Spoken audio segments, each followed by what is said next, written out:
agronautas! Hoje o tema é interpretação de análise foliar para a cultura da soja. Fique aí logo depois da vinheta.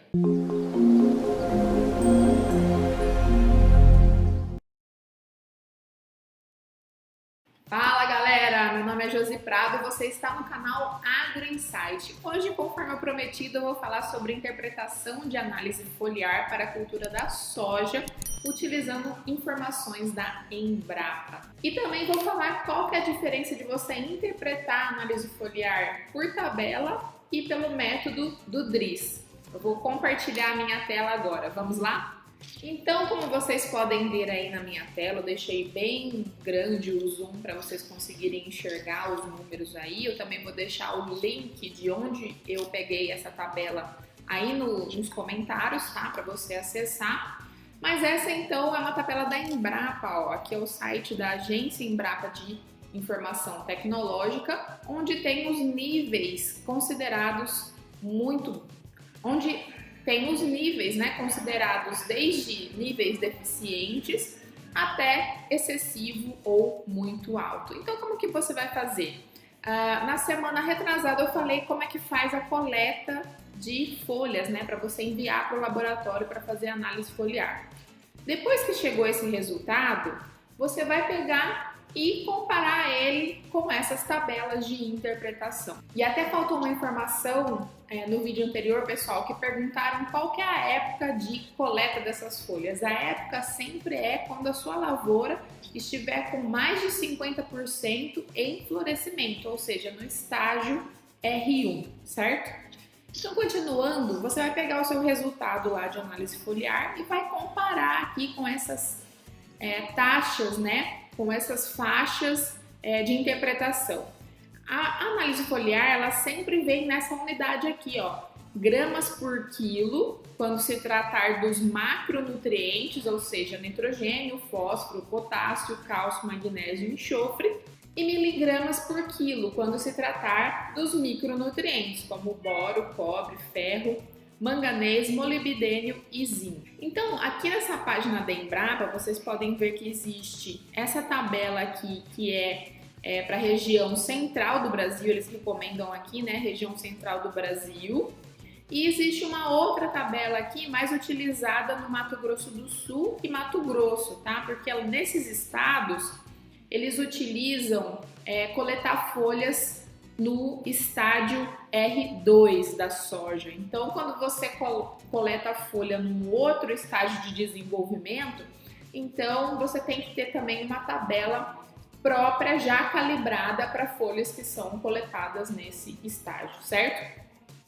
Então, nós temos aqui vamos utilizar essa tabela geral, mas se você for desses outros estados, você utiliza a tabela de baixo. Então, é só você pegar a sua análise foliar e comparar aqui. Por exemplo, se a sua análise foliar, o nível de nitrogênio tiver dado 20, por exemplo, ele está classificado aqui como um nível baixo de nitrogênio, ou seja, você vai ter que incrementar mais esse nutriente na próxima safra, quando você for fazer o seu manejo de nitrogênio.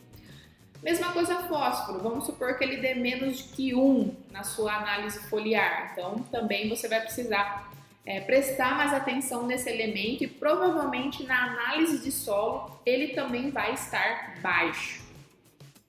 E assim por diante. Potássio, por exemplo, se ele der um nível de 30 já é considerado excessivo ou muito alto. Então, nesse caso, você teria que, na próxima safra, baixar um pouco o nível desse nutriente. Cálcio, magnésio, olha, é considerado deficiente abaixo de 2 e é considerado um nível suficiente ou médio entre 3,5 a 20 e excessivo acima de 30. Magnésio também, ó, abaixo de 1 ele é considerado muito baixo e acima de 15 ele é considerado excessivo. E tem aqui as faixas, né, de interpretação em baixo, suficiente e alto. Os micronutrientes também é a mesma coisa, né? Por exemplo, se você lá na sua análise de solo tiver um número de cobre que deu um número, vamos falar aí, 12, né, miligramas por quilo, ó, ele vai estar dentro aqui, ó, dessa faixa que é considerada suficiente ou média, ou seja, o manejo que você fez desse elemento foi ok para essa safra. Acho que eu não preciso explicar um por um, acredito que vocês já tenham entendido. Caso não tenham entendido, se ficou alguma dúvida, pode deixar aí nos comentários que a gente procura responder na medida do possível, né? Tá corrido aqui, mas a gente tenta responder sempre os comentários de vocês ou aproveitar para fazer outros materiais, tá? Então eu não vou falar um por um, porque eu acredito que vocês entenderam. E é importante, pessoal, pontuar que geralmente a análise foliar ela não chega a tempo de você conseguir fazer uma correção no seu manejo na safra, porque normalmente como você coleta as folhas ali no período de florescimento, até que esse resultado chegue para você, a lavoura já está muito adiantada, ela já está no período reprodutivo, então não tem muito o que você fazer mais, né? Tudo que ela tinha que absorver, ela já absorveu, a não ser que você tenha um laboratório aí que é muito, muito rápido, ligeiro, e você já tem alguma coisa no estoque que dê para fazer uma correção pontual, tudo bem, mas eu diria que mais de 90% das vezes essa análise foliar é para te indicar se o manejo que você fez foi correto e para que você possa ajustar ele para a próxima safra, certo? Vamos agora mostrar para você o método DRIS, que é uma outra maneira de fazer a interpretação da análise foliar, tá ok? Vamos lá? Pessoal, faz um tempinho atrás eu até fiz um vídeo falando sobre DRIS, né, do IPNI, no meu canal. Muita gente ainda hoje pergunta, né? O EPNI, infelizmente, ele fechou as portas e não tem mais disponível esse DRIS. Era um DRIS que tinha resultados disponíveis para diversas culturas e agora a gente não tem mais esse DRIS do EPNI, mas a gente tem outros tipos de DRIS de empresas privadas, de laboratórios, e também tem esse DRIS específico para soja da Embrapa. Esse ainda continua gratuito, certo? Eu vou aumentar aqui para vocês. Aqui, ó. Então eu vou mostrar rapidamente como é que funciona e como interpretar. Você tem que fazer um cadastro prévio, né, no DRIS da Embrapa. Eu vou deixar também o endereço para vocês aí nos comentários. E aqui, ó, nessa parte onde está escrito análises, você clica aqui e você cadastra um novo DRIS, tá vendo? Você vem aqui em novo DRIS e preenche as informações da propriedade, do talhão, produtividade e aqui embaixo o resultado da análise foliar.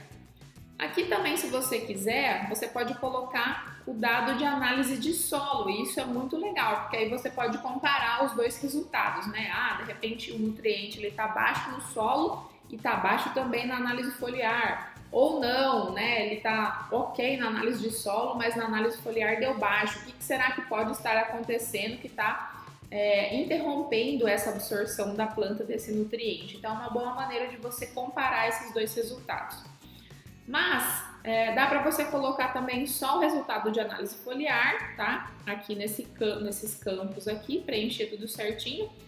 E infelizmente aqui, pessoal, só tem a região Paraná, tá? Por quê? Provavelmente é porque é uma tabela só que eles utilizam para diversas regiões. Então, aqui no DRIS da soja da Embrapa tá só a região do Paraná que serve para as demais outras regiões, tá? Infelizmente não tem outras opções aqui no DRIS, mas serve como parâmetro também para você, seja qual região você estiver. Eu já cadastrei uma análise aqui de exemplo, né? Então eu vou aqui gerar o relatório dela para que vocês possam ver a interpretação aqui comigo. Então, como é que funciona? O DRIS, ele sempre compara a relação de um nutriente com todos os outros nutrientes. Então, é um cálculo matemático que calcula índices, né? Ele divide o valor do nutriente pelo valor de todos os outros nutrientes, ele faz uma média geral disso daí e gera um índice médio, né? Que é esse IBN que está aqui no cantinho, ó, médio de 24,5. Ou seja, tudo que tiver acima de 24,5 positivo está excessivo e tudo que tiver abaixo de 24,5 negativo está muito deficiente. Então, o certo é que o nutriente, quanto mais próximo do zero, mais ele está equilibrado no nível dele mesmo e em relação principalmente com os outros nutrientes. Então, isso é colocado aqui, ó, nesse gráfico, tá vendo? Essa linha aqui é zero e essa linha aqui é o índice DRIS de cada elemento. Então, se o IBN médio calculado é de 24,5, né? Ele vai ter essa faixa aqui, ó, tá vendo?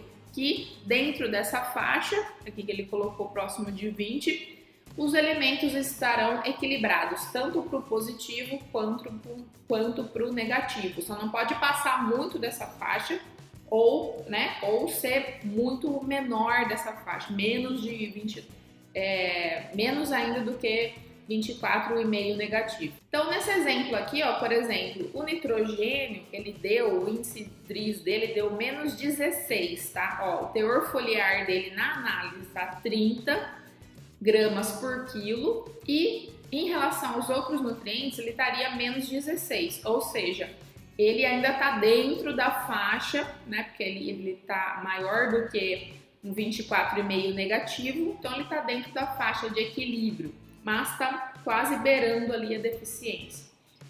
Esses elementos que passaram dessa faixa de equilíbrio, né? Ou seja, estão mais baixos do que 24,5 negativo, como é o caso do potássio aqui, o cálcio, eles estão muito deficientes. Então, para a próxima safra, seriam nutrientes que você teria que prestar atenção, principalmente na sua análise de solo, na análise de solo que você for fazer na próxima safra, acompanhando o histórico também, né, do que você aplicou, do que não aplicou, que poderia estar causando esse excesso ou essa deficiência, e o potássio e o cálcio seriam pontos de atenção. Essa análise ela é fictícia, tá? Eu coloquei aqui os valores só de forma didática. Aqui nesse exemplo que eu coloquei, o magnésio ele estaria muito excessivo, tá vendo? Ó? O índice, então, novamente, falando para vocês, o índice médio é de 24,5 e o magnésio aqui, ó, apesar dele estar com 15 gramas por quilo, o índice dele, DRIS, está 102, ou seja, ele está muito desequilibrado em relação aos outros nutrientes. Ele está realmente muito excessivo.